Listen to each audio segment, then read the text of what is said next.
there, and welcome to our show, The Shit No One Tells You About Writing. I'm bestselling author Bianca Morey, and I'm joined by Cece Lira of Wendy Sherman Associates and Carly Waters of PS Literary. Hi everyone, joining us today is an author who has a BA in English Literature and French. She has lived and worked in Paris and New Zealand and now lives at the foot of the South Downs in the UK. Like her protagonist, she also suffers from a hearing impairment and constant tinnitus. Lime Juice Money is her first novel. It's called that in the US, but in the UK it's called The Night Lagoon. Joining us is Jo Morey. Jo, welcome to the show. Thank you so much for having me. I'm delighted to be here. It's wonderful to have you here. So for those of you who are watching on our YouTube channel, I am holding up the American version, the Lime Juice Money one. Really stunning art design here for the cover. And we will discuss a little bit later why the different names and the different covers. But just before we begin, for our listeners, I'm going to read you the flap copy. With the sultry atmosphere and ratcheting tension of The White Lotus, The Mosquito Coast, and Nine Perfect Strangers, Lime Juice Money is an intoxicating, sensuous debut that follows a woman trapped in an increasingly volatile relationship 5,000 miles from home in a Central American jungle. When disaster strikes, hearing-impaired Layla Wild leaves London with her new partner Adrian and her young children, hoping for a fresh start in the verdant jungle of Belize. There she can be closer to her botanist father, get away from her sister, and maybe find a way to open the restaurant she's always dreamed of. While the jungle is mesmerizingly beautiful, it is also unforgiving and brutally hot, filled with deadly creatures and sinister magic. Layla's fragmented recollections of the past are increasingly bewildering. The gunshots she hears at night through her worsening tinnitus seem to be getting closer, and she still doesn't understand why her father tried to turn her against Aid when they first met, though maybe she just misheard. Uncovering long-buried secrets that threaten to derail everything, Layla must somehow find the courage and resilience she needs to survive. Or is she destined to disappear into the shadows like the orchid her father named her after? Dun, dun, dun. Right. So, Jo, I love chatting with debut authors because I love highlighting all the different journeys to publication that there are. So can you please take us through it from starting writing the book, how long that took, how many people you queried, and how we got to this point? Sure. Okay. So it took about 2 years to write the novel, and I had quite a clear strategy to enter some competitions by way of getting a line to write in my query letter that would be hopefully, having been longlisted in something. So I entered competitions when I had written about half of the manuscript, with the opening pages and things, sort of first pages competitions, Killer Nashville's Claymore Award, and the Cheshire Novel Prize in the UK, and some others as well. And I didn't expect to, but I miraculously got longlisted and shortlisted in a few. And then I came runner-up in the Cheshire Novel Prize and won a little literary festival in the UK as well, a prize there, and came runner-up in another of their prizes. So everything sort of happened at once. And I had interest from one of the judges who was an agent on one of the prizes, and they contacted me and wanted to chat. By that point, I'd finished the manuscript and I had a conversation, but finding an agent is a lot like dating, and I think you've got to find the right person, and that chemistry has to be there. And I got on with her, but I didn't feel like she had the same vision for the book as I did. So I used that momentum to then target agents that I had always had on my wish list. So even though I maybe wasn't ready, I didn't feel like I would have been ready for another 6 months or so. I would have kept polishing it and working on the manuscript. I used the momentum to go then while there was agent interest. And so I think by the end of that week, I had about 6 or 7 full requests and 3 offers by the end of the weekend, which was amazing. All of whom were brilliant agents. And I went with Maddie Milburn, who is just fantastic, and I'm super excited to be with her. I love so much of that. There's a lot to unpack there. So one, so important to not just go with the first agent who offers, because we get so excited and it's like, oh my God, someone's interested in me. And a lot of authors will just jump at that. And it's good to be strategic and go, it's great that they like it, but if we don't share a common vision, they're not the right person for this project. So really smart there. In terms of the contests, Joe, for our listeners who don't know how to enter these contests or what the process is it expensive? Do they have registration fees to enter? How does that work? Yeah, so there's a real mixture. Some of them are quite low entry fee, so you can find things that are, sort of $10, £5, £10 to enter. There are others that are, significantly more, but so I was quite strategic about which ones to enter. I kept an Excel sheet with a list of them on, with the price next to each one, the dates and so on, and the progress I was making. Short story competitions are also good to enter. They can often be a bit more cost effective as well. So I did enter some short story competitions with other work as well, just to sort of, again, just have something to write in a query letter and to stand out a bit from the crowd when that time came. The other thing I did that I think is really helpful to think about is I kept an ongoing query letter. So I had listened to all your podcasts religiously from day one and absolutely loved them. And I think I sort of assimilated all that information over time, and I kept an ongoing query letter that I tweaked with over the course of a year, maybe even a year and a half. And so it wasn't just dashed off in a weekend or over a course of a couple of weeks. It was really a live document that I would return to and add things in as they came to me. So my comps, I didn't even put my comps until right at the last moment, because I was changing them all the time and making sure that they were the most effective comps for what I was trying to do. Yeah, and making sure they're relevant, because if you're querying over an extended period, you want to make sure that the comps are constantly relevant as well. I love that you had the spreadsheet for all of that. It's a very organized approach to querying, as opposed to, I'm just going to send out as many things as I can and hope shit sticks to something. It's a much better way of doing it. So something I do want to ask is, were you personalizing the queries? Because that's something so many of our listeners go, is it important? Should I be doing it? Should I just put a line in or not? Absolutely critical. So my background's in headhunting. So I've spent 20 years helping people get jobs and interviewing and helping with CV writing and cover letters in the last sort of 5 or 6 years freelance. So I took that insight into querying, because it's the same principle really. In your query letter, you want to be telling the agent, making it really easy for them, telling them really succinctly what you are, what your book's about, the comps, positioning it for them, and just doing the work for them. So they get hundreds of these things every week, and you want to stand out and make it clear. So I definitely took that into how I wrote the letter, and a big part of that is making sure that it's individualized each and every time. So that means doing research, doing homework, going online and looking at that agent's other clients, doing your homework about them, perhaps reading some of those books, but also thinking about where that agent has appeared. If they've been on podcasts, listen to those podcasts. If they've been at events, a couple of agents I maybe caught at events in London or whatever years ago. So I would say that, and that's a way to have an in, if you like, a little comment that's, this is how I know you and this is why I would love to work with you. Yeah, and that's just human nature, isn't it? If you get something that just says "Dear Agent" and it's a standard pitch, a person doesn't feel like they're special or that, you specifically want to work with them. So I think that's just, that should be common sense. But I know a lot of writers are like, I'm not going to mess around with that. And there's tons of agents who don't need it. But I do think just a line or two is really, really helpful. So you've told us, Joe, how you landed your agent. What did it look like after then? Were there revisions? How did it look like when you went out on submission? Yeah, so I signed with Maddie, I think it was August time a couple of years ago, and then she wanted to take it to the Frankfurt Book Fair. So we were quite fast at turning around the edits that she suggested.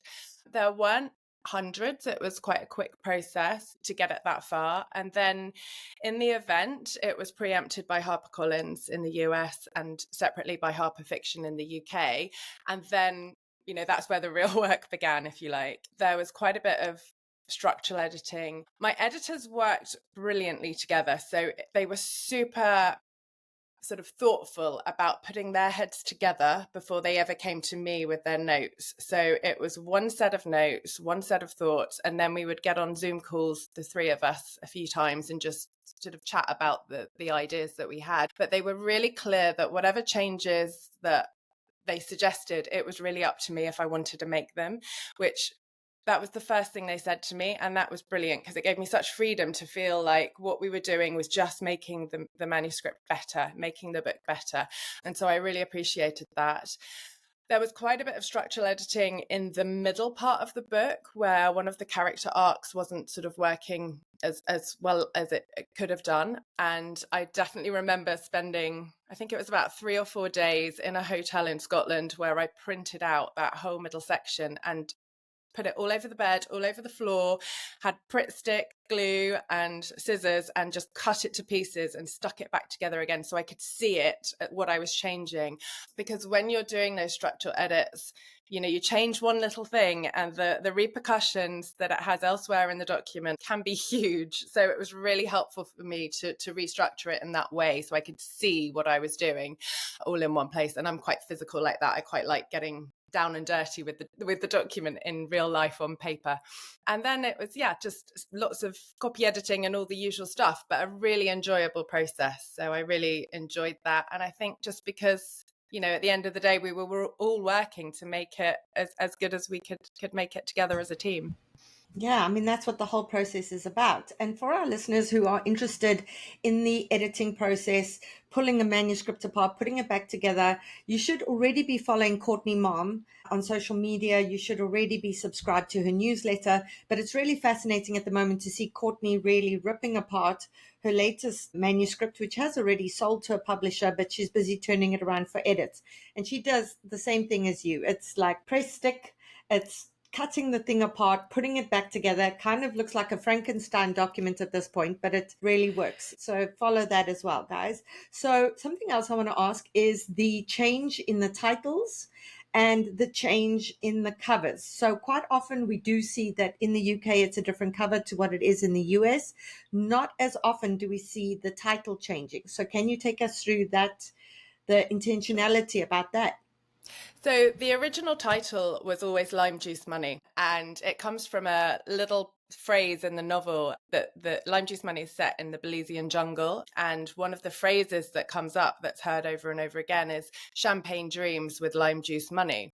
And lots of people who've read the novel have said to me, you know, they love the intrigue of it and the sort of uniqueness of it. My UK editor came to me fairly late in the day and said, in the UK, they wanted to change the title. And how did I feel about that? And I was, you know, open to it. You know, that's her expertise. And she had a very clear vision for the UK and the UK market, which is, I believe, increasingly difficult, actually, especially for debuts. And she really wanted to lean into the more family saga aspects of the novel. It's dual timeline. Part of it's told in the 1980s, where my main character, Lelia's father, Ellis, is an orchidologist, botanist who goes out into the jungle and you know, finds a jungle lodge. His marriage in England is falling apart, and you know, he falls in love, passionately in love with the flowers and other things there. And so the dual narrative was really important to me, and leaning into that family saga aspect was something the UK really wanted to do.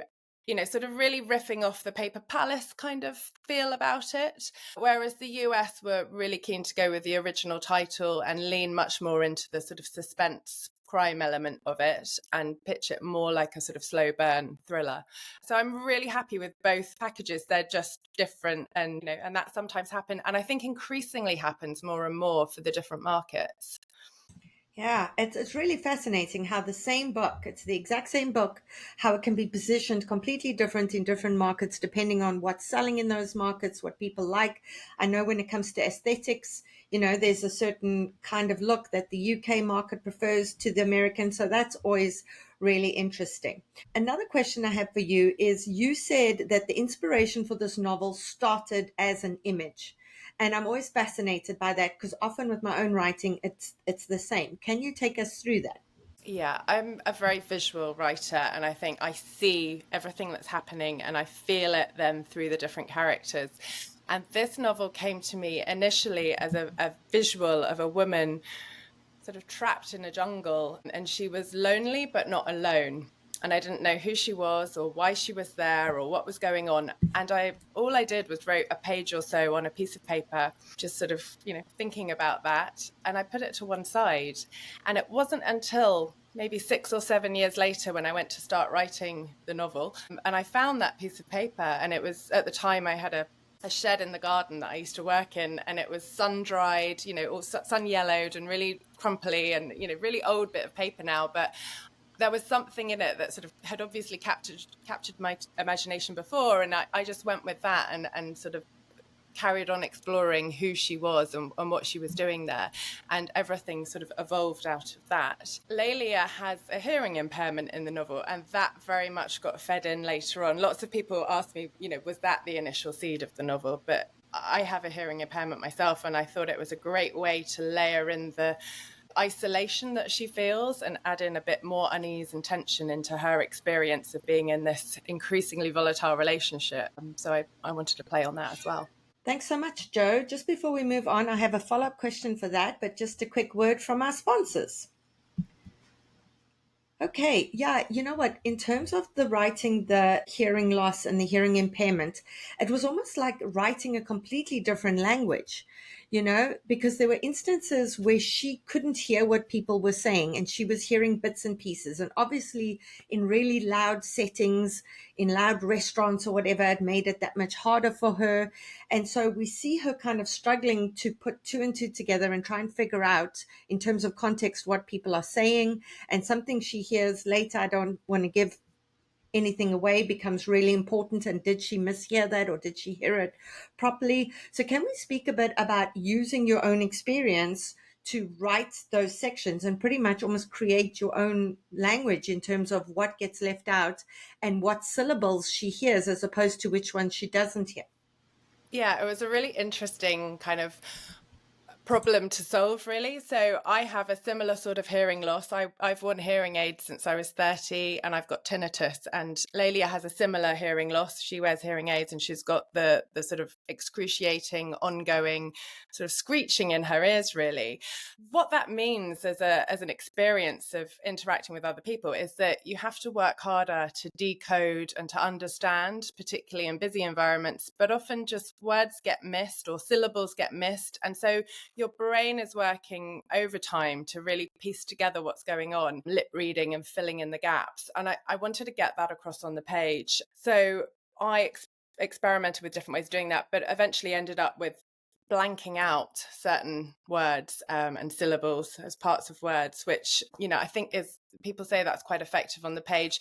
It was a whole different thing when I got the conversation from the editors about the audiobook, because obviously that's a different medium to experience the novel through, and they are going for a very different way of doing that. So they're putting in the original word as is, and then they're dampening down the sound around it, so it's sort of muffled almost to make that work more effectively. But I think that leaning into the senses was really, really important to me from the beginning, because as a suspense novel, playing with all the different senses, especially in the jungle where you've got these amazing sounds and colors and sights, that was always going to be really important. But playing with sound and the lack of sound, I think was the main thing that I wanted to get across. Yeah, I mean, there was a part that you mentioned that sound is an important part of experiencing taste. And I was like, I did not know that. So can you tell us a bit about that? Yeah, so Layli is also a chef, so she's very interested in taste. And there's research around the linking of all the senses and how they relate, and there are restaurants now where you can experience taste differently by sort of muffling your sound out a bit. And so that's something that she thinks about and discusses through the novel as well. Yeah, all the senses are just fascinating to me. I love really leaning into that, Yeah. and so really tried to do that through the writing. The language is so evocative. It's really lush. I mean, I've said before in interviews for my latest book, A Most Puzzling Murder, that, a book issues you an invitation. It's almost like a dress code, and you need to dress up the writing to match that dress code or the tone. This book is just really lush, really evocative. It appeals to all the senses. I'm going to get Jo to read her prologue so that you can all hear what I'm talking about. But just before we go into that, I was very surprised, Jo, to hear, looked at your bio that you were not a botanist. I 100% thought, okay, she is a botanist, because the way you write this is so authentic. I was like, there's no way she could write this without being a botanist. So can you take us through that? Is that a separate sort of part that you've studied, or was it just a ton of So I research? have to tell you something so funny. So my parents came over to my house about 2 weeks ago, and they came into my garden to water my flowers for me. And because I kill everything, literally kill everything. And my dad said to me, "Oh, you need to deadhead those roses there on that bush." And I looked at him and I said, "How do I do? What do I do? I don't know how to deadhead roses."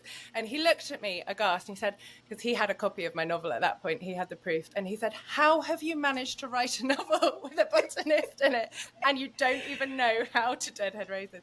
So it's all imagination. It's a lot of research. I loved immersing myself in that sort of academic botany world. So I read a lot of academic papers about orchids, particularly from the 1980s, because Ellis's timeline is set then. So I really wanted to get a handle on, well, what was going on, what was being talked about in academia at that time in terms of the discovery of orchids. It was a fascinating subject. They are such an exquisite flower to learn about. They're really, really strong and they're being discovered all the time. But with smugglers, they're often discovered by the smugglers before the academics who are going out trying to find them in the field. So it's just a rich and fertile area to explore. But yeah, no, I've got absolutely no no no expertise at all. Fascinating. You did an amazing, amazing job. I mean, I remember years ago loving The Orchid Thief and being obsessed with that book. And I haven't read anything like that until now. So that was incredible. So, Jo, will you please read us it's not written, it doesn't say it's a prologue, but it's definitely a prologue. If you can read that for us. Of course. Awakening. The jungle thrives as it has for millennia, in wild shadows, even in the basking light of day, shrouding its secrets in a tangle of leaves and roots and vines. A majesty of evergreens cast their shade, overseeing all like wise counsel, chicle trees and cacao trees and sabre, palmettos of silver and cohoon palms. A frenetic trilling of birdsong pulses its backdrop. Frogs croak and bark and croak. Bees hum. A screech owl drills into the dusk. Go, go, go, go, go. A fer-de-lance camouflaged amongst leaf litter sleeks under a log. It's an abundance of lush self-protection, teeming with life upon life upon life. But everything rots faster in the heat. The body has lain here since Tuesday, a bloated invitation under unforgiving suns and a murmuring haunt of flies. From the cavities of dead trees, vultures soar, their wings spanning like black cloaks, their pupils eagerly searching. They circle on high, sailing the winds, surveying, until they descend into a wake. Smaller raptors scatter, arguing with breathy grunts. Birds in bishop's clothing, they gather one by one and wait. They start with the eyes. The first slits in with its beak, inaugurating the feast. The second and third join in, remorselessly ripping, cleaving into skin. Rasp-like tongues tear at tendons, rip flesh from honeycomb bone. Intestines are pulled, like strawberry laces, shared sweet canapes. Grim guests keep on arriving, diving from on high, wing over wing over wing, devouring entrails of a life. The sun bleeds into the sky as the breeze slowly dies. The jungle rouses another octave, cheeping, whirring, croaking. A final cleansing, the vultures piss down their legs before, one by one, they set off, ascending with their secrets, back into the sky, back to the hollows of their skeleton trees. The body remains, just a carcass. The bones of 4 fingers are curled stiff, clutching at the torn single bloom of an orchid, a bright orange cattleya, its colour screaming brighter than the sun. Amazing, amazing. Just so evocative. So many senses are being appealed to in the reader. Just incredible. So, one, was the prologue always there? Was it something that was added later? Take us through that. So I had written a similar prologue quite early on, but I didn't include it in my manuscript actually when it was sent out. There's always this debate about prologues. I know you love the conversation about it on the program. So I was hesitant about it, but I kept it in my back pocket. And then later on in conversation with my editors, I showed it to them and we talked about it. And they basically said, they liked it and we should lean into that, and I wanted to have it there as a way of sort of giving that ambience of the jungle from the beginning, because the next scene is contrasting quite specifically with the paradise of a Caribbean beach and a sort of relaxing holiday scene. And so I really wanted to play with that, keeping it short but having the intrigue there and the curiosity from the off of the body and the orchid in the jungle. Yeah, absolutely. You're immediately intrigued. Who's the body? It sets the tone, which is so important in a novel like this. The language clearly sets the tone. You use such interesting verbs, Jo. Like throughout, I was looking at verbs that you would use that would perhaps generally be nouns that you had turned into verbs, which were incredible because it was so interesting and so different. Was this something you set out to do with intentionality, or is this just how you play with language? It's quite interesting now because I'm writing book 2 at the moment, which is very different and obviously got different voices. And it's again, well, Lelia's first person in this and Ellis is third person, but the first person in the book that I'm writing at the moment is very, very different kind of tone and voice. So I think it is quite distinct to Lelia and her way of thinking. She's quite creative, she's a chef, so it was leaning into that a lot, I think. But I do really love the line level. I really love playing with language and with words. So I'm always doing that, even if I'm, on a train journey or in a car or something. I'm always sort of writing sentences in my brain because I just love playing with words. So a bit of an Achilles heel, actually, sometimes in terms of writing the thing, because I will get so stuck on a line, making it sound nice before actually just Yeah. plowing on and getting the words down. So I'm learning to get a bit better at that with book 2. Yeah, well, we can see that you had a lot of fun with the language. It comes through. And what Jo said is so important in terms of when capturing a character's voice, especially in the first person, you really have to think about who that person is, their psychological acuity, their life experience. Are they creative? Are they not? So that you can capture all of that in the language as well. And while this book's really lush and the language is so evocative, this tone may not work with something that's very different. So important to play around with all of that as well. Jo, thank you so much for joining us. For our listeners, we are linking to Lime Juice Money on our bookshop.org affiliate page. If you get the book there, you support an independent bookstore and the podcast and Jo at the same time. We wish you much success with this. Thank you so much. Thank you for Hi, having me. everyone. I am so excited to have today's author joining us. I've wanted to have her on the show for a very, very long time, so I'm bouncing off the walls that it's happened. She is the internationally best-selling author of 8 thrillers, including The Couple Next Door, which have all been New York Times, Sunday Times, and Globe and Mail bestsellers. Her books have been sold in 40 territories around the world. She lives on a farm outside Toronto. She Didn't See It Coming is her 9th thriller. And yeah, you must see this cover, so sparkly, the Indigo exclusive. It's my pleasure to welcome Shari Lapena. Shari, welcome to the show. Thank you. I'm excited to be here. I'm so excited to finally have you here. And for our listeners, Shari and I met at Montreal Mystery a few months ago, and it was so awesome to connect with her and to see her a few times since and to lure her onto the show. So before we discuss the book, Shari, I'm just going to read the flap copy so our listeners know what we're talking about. So when a beloved wife and mother disappears, a luxurious condo building transforms into a potential crime scene. Can the detectives find her before it's too late? Dun, dun, dun. Bryden and Sam have it all. Thriving careers, a smart apartment in a luxury condominium, supportive friends, and a cherished daughter. The perfect life for the perfect couple. Then Sam receives a call at his office. Bryden, working from home that day, has failed to pick up their daughter from daycare. Arriving home with their little girl, he finds his wife's car in the underground garage. Upstairs in their apartment, her laptop is open on the table, her cell phone nearby, her keys in their usual place in the hall. But Bryden is nowhere to be seen. It's as if she just walked out. How can she have disappeared from her own home, and did she even leave the building at all? With every minute that passes and as questions swirl around their community, Bryden and Sam's past seems a little less perfect, their condominium left safe, their friends, neighbors, and relatives no longer quite so reliable. Bum, bum, bum. Okay, so before we dive into the book, Shari, I want to ask, because there's someone who's pivoted quite a bit between genres. I'm interested in authors who've managed to do the same, but who achieved massive success with one of those pivots, which I've never quite managed. So you wrote two literary comedies before The Couple Next Door.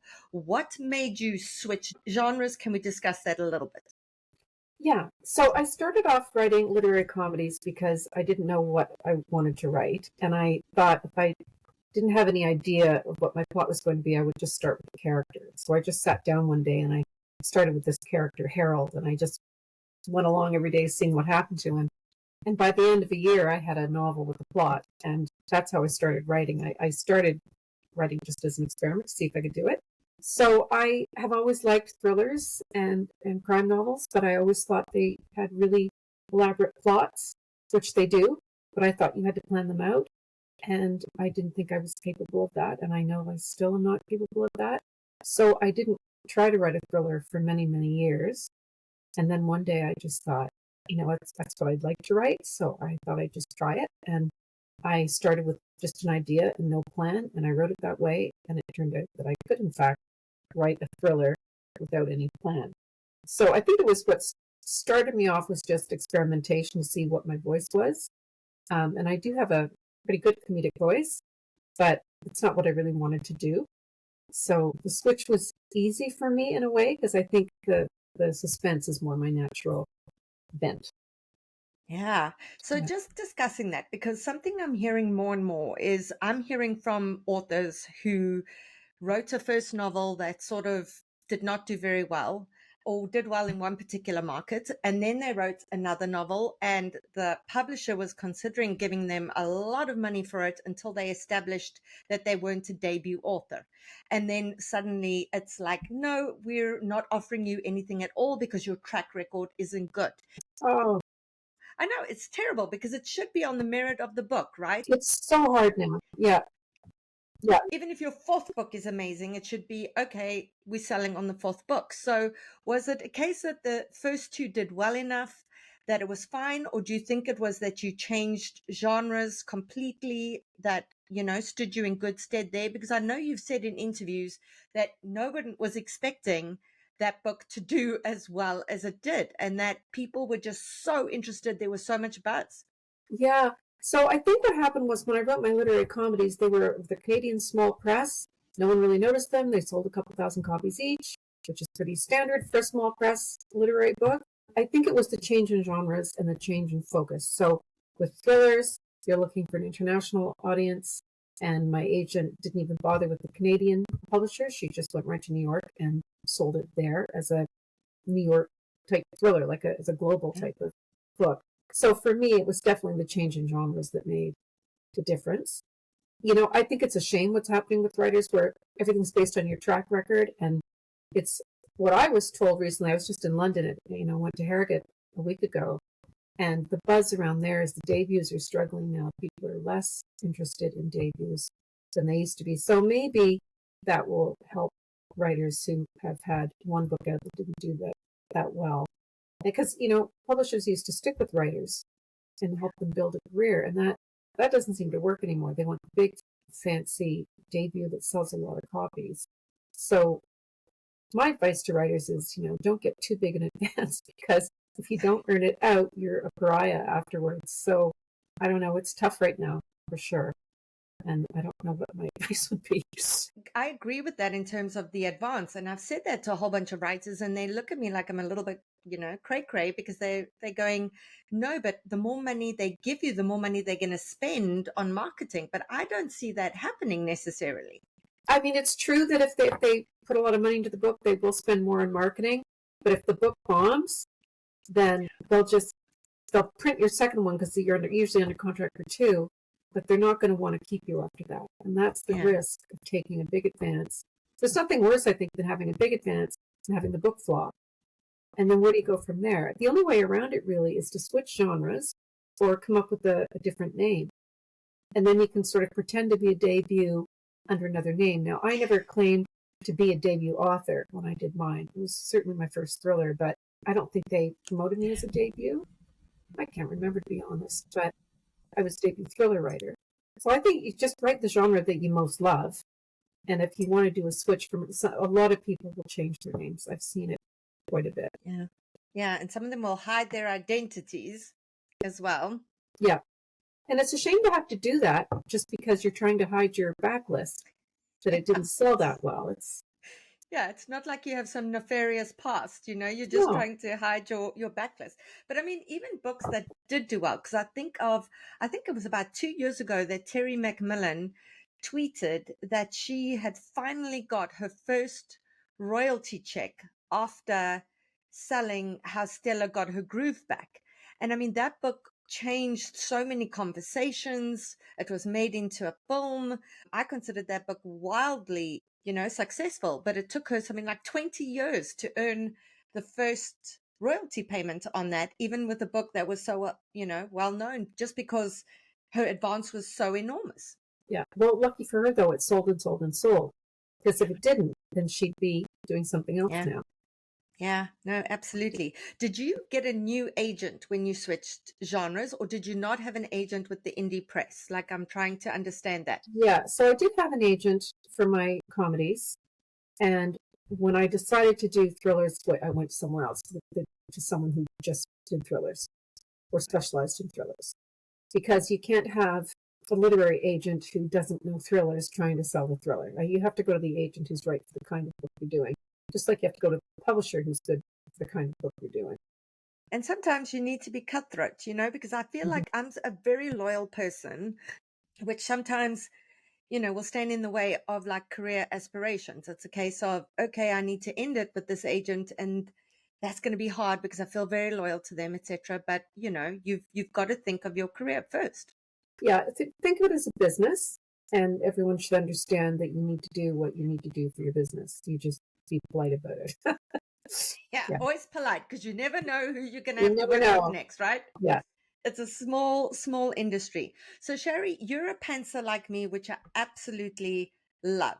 And it can mean a lot of slog during edits to bring it all together. But I really want to focus on all the pros and upsides of pantsing. Like, what are the things about pantsing that enhance your work that would never happen if you were a plotter? For me, I can't plan. I just don't have any ideas unless I'm actually working inside the characters to move the story along. But I think for me, I love the first draft because it's like, writing a story is just like reading a story. I want to know what's going to happen next. So I'm actually looking forward to writing it every day because I want to see where it goes. And it's fun and it's fresh. And to me, it feels really playful. So if I knew what was going to happen, then I don't think I would, approach it with the same sort of glee and energy. And I don't think I personally would get the same result, which to me, I like to be surprised by my work. I'm sure you're the same if you're a pantser. You love to see it take off in different directions. You love to get to know people. You're surprised by twists that arise and so on. For me, that's the fun and excitement of it. I write to explore. So I don't want to know what the end is. So for me, it's the fun of it. That's the fun of it. The energy and the excitement. But I also think there's something, when you come up with a plot and you use your characters as puppets to go through the obstacle course of the plot, I think you can lose a lot of authenticity in terms of the character actually driving something. Whereas if you create these characters and you just follow them and you're just wanting to see where they go, it allows for these characters to drive a plot very authentically through the stupid decisions they make. Because let's be honest, as writers, we create characters and then we throw rocks at them. We torture them, right? Mm-hmm. I agree. I wouldn't want to say that to a plotter because I don't want to offend anyone. But yeah, I think if you know where it's going, it can feel wooden or feel forced. especially twists that have to feel completely natural and organic to the plot, which, if you're not planning, they are completely natural and organic to the plot. And I think that's so important. So I'm a huge fan of pantsing, but I have nothing to say against plotters, because if they do it well and they write well enough, everything feels just as alive and, unexpected as it should be. Right? I think a lot of pantsers feel insecure because they get told so often that they do need to plot. Well, I'm here to tell them they don't have to, because there's lots of people like you and me and Lisa Jewell and other people who do not plot, and our books turn out just fine. Plus, I think we have more fun. Yeah, I think so too. We do have to reverse a lot of times because we drive down dead ends, I think. But, there's fun in accelerating while you're reversing and figuring out where the heck that's going to go, so long as you don't hit a wall or a bad reverser like I am. But yeah, I feel like your process is your process and you need to lean into it. And whatever the pros of that are, do that, I agree. So you're also the queen of dominoes tipping, which is so propulsive in your work. It's so important to have one thing leading to the next thing to the next thing. Because we say on the podcast, you don't want satellite plot points. You don't want this is just kind of happening over here and this is happening over here, but it doesn't affect the plot in any way. It needs to be that this happens, the character makes a bad decision, that leads to repercussions, that leads to them becoming desperate, etc. So how do you keep the dominoes tipping from one scene to the next if you aren't a plotter? Do you sit down as you begin each scene and go, okay, I need to up the tension here, I need to create a red herring, or is it just so intuitive at this point that you're able to go, okay, I know what the scene needs in terms of dominoes? Yeah, I actually don't think in terms of, do I need a red herring here? Do I need a twist here at all? I just tell the story as it comes to me. And the red herrings arise organically, just like the twists do. I will sometimes think, oh, is this slow? Is it getting slow? Is it flagging a bit? And my answer to that is always changing point of view. If I'm in a point of view, this is why I love multiple point of views so much. So I usually have several different points of view. So if something is slow, then I just like, you know what, I'm going to take this from another person's point of view and get more energy in it. Because someone might be, it just may not be exciting from their point of view. And I think, oh, well, I think this person is going to really have fun with this little bit of information. So I go into that point of view. So yeah, if it's getting slow, I will do something to change it up. But I don't actually plan red herrings and things like that. But I find shifting multiple point of view every 4 pages, brilliant. For pacing, that is, I think, my secret. Like, because if you're in one point of view, and not to take anything away from people who do whole books in a single point of view, but that's a long time to be in one head. It's so fun for me, and I get to manipulate so much when I take it from different points of view, because different people know different things, and they're all affected in different ways, and I love that. Like, I love to up the tension by getting in other people's heads. So that's my pacing secret. I think my most important pacing secret. Yeah, and we'll discuss that more shortly, because there's something as well that you do that very few people can get away with that I do want us to unpack even more. But in terms of, when you change those POVs, the nice thing is one character can do something that can complicate the life of another character. They can say something to the police accidentally, right? Which then makes the other character's life difficult. And so you're seeing that in real time as you're going backwards and forwards as well, which means stakes keep getting upped, the tension keeps getting upped, and it creates obstacles. Because I think especially for Act 2, I feel like writers are made in Act 2. People say they're made at beginnings and endings, but for me, that, muddling middle is really difficult. And that's where you have to keep up in the stakes. New things need to be revealed. Characters need to complicate each other's lives, etc. So changing the POV all the time really helps with that. It does. And I have to say, I've never had problems with difficult middles, ever. I find with my books, the tension, it starts, fairly high when something happens, and then the tension gets higher and higher and higher and higher. And I have never found my middle slow. I find as the book goes on, everything is building. So I don't know if that's because I don't plan, or whether, it's because the function of changing points of view and complicating things more and more for every single person. I don't have a problem with middles. if I have trouble with anything, it's with the end, because when I get to the end, it's like, oh, so I've got all these suspects, and they could all equally have done it, and they all have reasons to do it, and I have to, decide which is the most satisfying one, like who really did it, and that's yeah. But the middles never give me any grief. I love that as well in terms of the ending and going, okay, who the heck did it? Why did they do it? How can I complicate this even more? Do you then go back? Because I've said in interviews that I reverse engineer. I don't plot, but I get to the end and then I figure out who did it. And then I've got to go back and plant some curiosity seeds or some clues along the way so that it doesn't feel like it came out of nowhere. And yours always feel like they're building very organically to this natural ending. Even though the ending's a wonderful surprise, I never feel like, what the hell, Shari? Where the hell did that come from?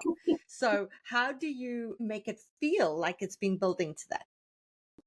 Well, because I do it organically as I go on. So I actually don't have to go back and plant clues, because as I'm doing it, I'm assuming all the way through, ooh, I think this person might have done it. So I'm building it as if that person did it.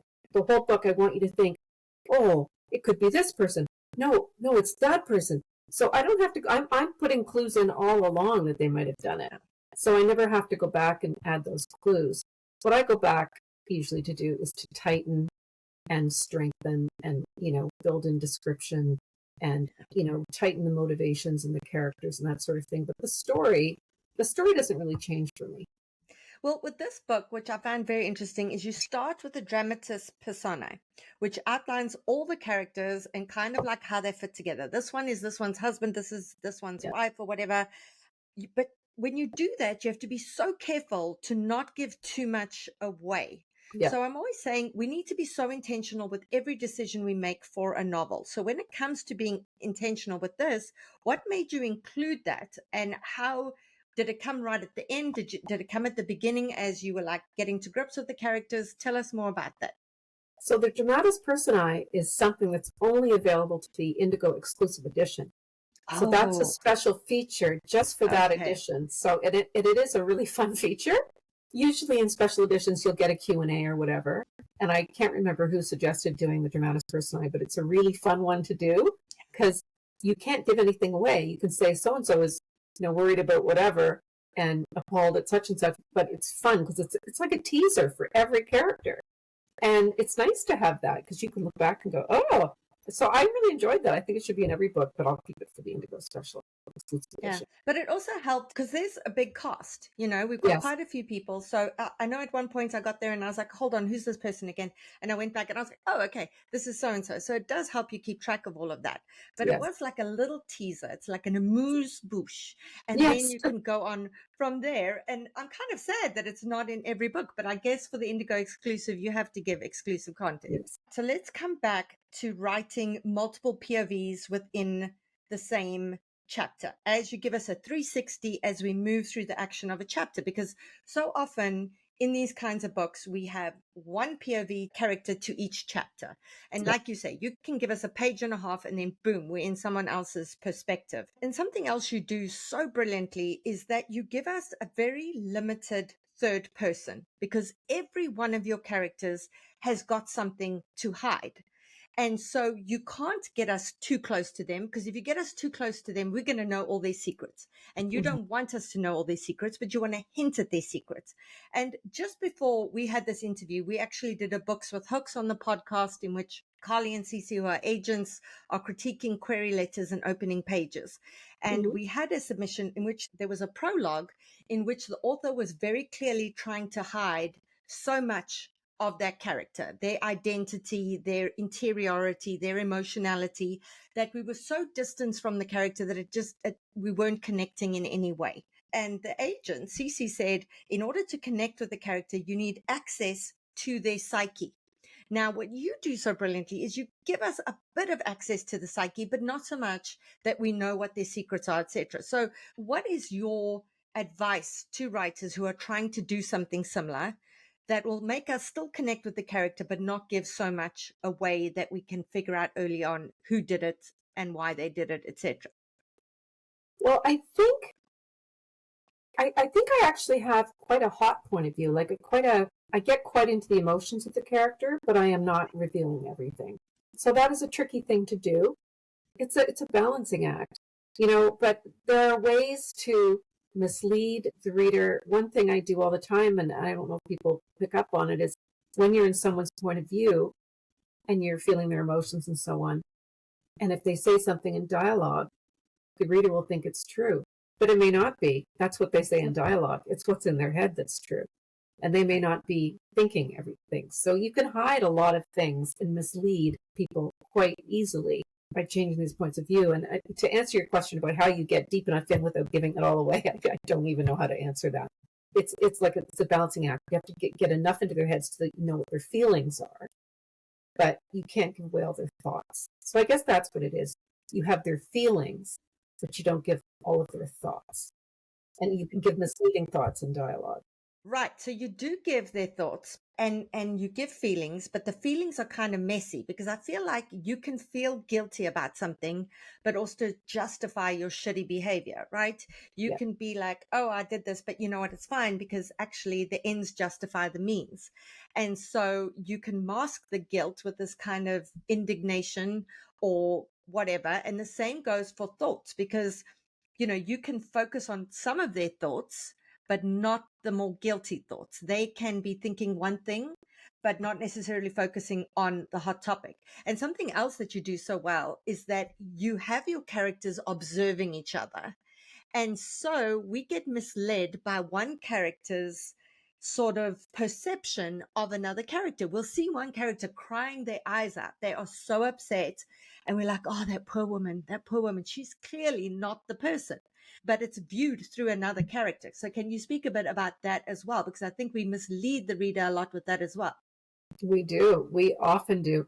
The whole thing about truth is it's based on your perspective. So everyone sees in any given scene, people will view it in different ways and see it differently and interpret it differently. And my characters do that all the time. So the poor reader is left with many different, views of what's happened, and they're all true to the person watching, but it's not the objective truth. So this is what's so great about being in different people's heads all the time. I think it would be difficult to write a book where you're in one person's head all the time. You have to sustain that without giving anything away. But if you're moving in different people's heads with all those different perceptions, it gets so engrossing and you're not sure of what's right, what's true, because you're getting a lot of different angles on it. I don't even think there is such a thing as objective truth, quite honestly, because in terms of the psychology of the characters, every person has got their own biases. Mm-hmm. You might decide that someone who's really well dressed is someone who's shallow and not very smart. And so you don't give a lot of credence to what they say, but you'll give more credence to somebody who's more intellectual, for example. Or you could be someone who's misogynistic. And so you look at a woman and you're like, well, she's not that smart, or, women are manipulative. And so when we get into each character's psychology and how they perceive other people, that's where it gets so interesting. It's all about psychology, all of it. I mean, the psychology of the characters, and it's so fun to do. I think that's why I like writing crime fiction. I just really enjoy that. Everybody's different, and they all have their little quirks and their things that they're trying to hide, and the characters are what really make the book so interesting, I think, for any book. Yeah. And this is what domestic suspense or domestic thrillers are so interesting because, as human beings, we can live next door to somebody or we can see people in our family, and all we ever have is, what we can see from the outside, unless that person confides in us or unless we witness something. So, I mean, I've said before, the one thing that really made me realize how much people, I don't want to say lie, but how they misrepresent reality is I had a friend once who on Facebook, it was always my darling, my love, in terms of their spouse, how much they loved them, how amazing they were, etc. And my husband and I were invited to dinner one night, and I'm always early. Shari, don't invite me anywhere unless you expect me to be there 10 minutes early. And I was early, and we heard them having the most vicious fight in which they said the most hideous things to each other. And we stood outside, and I was like, And then 10 minutes later, I knocked and they opened the door and they had their arms around each other and they were like, welcome. And the whole night it was my darling, my love. And so, that is the thing with like domestic suspense, because you don't know what's happening behind closed doors. Have you used that in a book? No, I You haven't. Because I'm should. terrified they're going to read it. Oh, okay.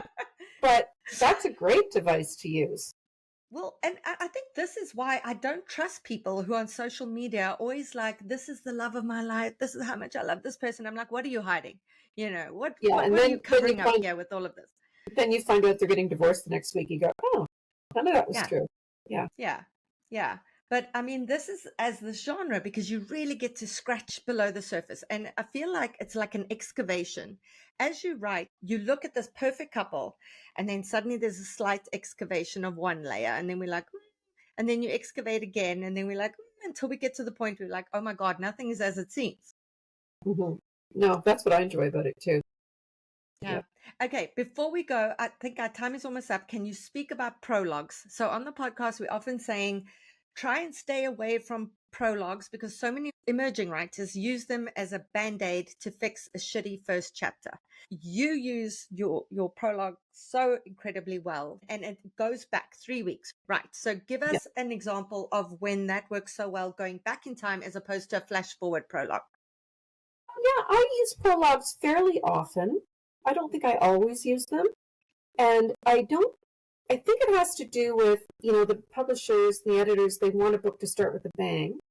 And sometimes if you have a slow burn before the body's going to be discovered, you need to have something at the beginning showing there's going to be a body that will be discovered. So that's really why I do it, is sometimes if it's going to be too long and people aren't going to be invested enough, then I'll put a prologue in to sort of set things up so that you want to read to see how you got the prologue. Yeah, and you don't want to just start with a dead body because then no one cares about the dead body. They have to know the person to care that they're dead and to care that somebody's going to figure out what happened to them. Yeah, I mean, as long as you still have to have a really good first chapter. I'm trying to think. I mean, she didn't see it coming. There's a prologue, I'm pretty sure. And I think I guess I do prologues quite often, and I think it's because I will often want to show what leads up to something, so I need to have that little hook for the people at the beginning. Yes, there will be the payoff of the dead body. Yeah, amazing. Yeah. Shari, thank you so much for taking the time to chat with us. It's been as amazing as I knew it would be. For our listeners, we're linking to She Didn't See It Coming on our bookshop.org affiliate page. If you get it there, you support an independent bookstore and the podcast and Shari at the same time. Thank you, Shari. Thanks, Bianca. That was fun. And I'll see you soon. And that's it for today's episode. I hope you'll join us for next week's show. In the meantime, keep at it. Remember, it just takes one yes.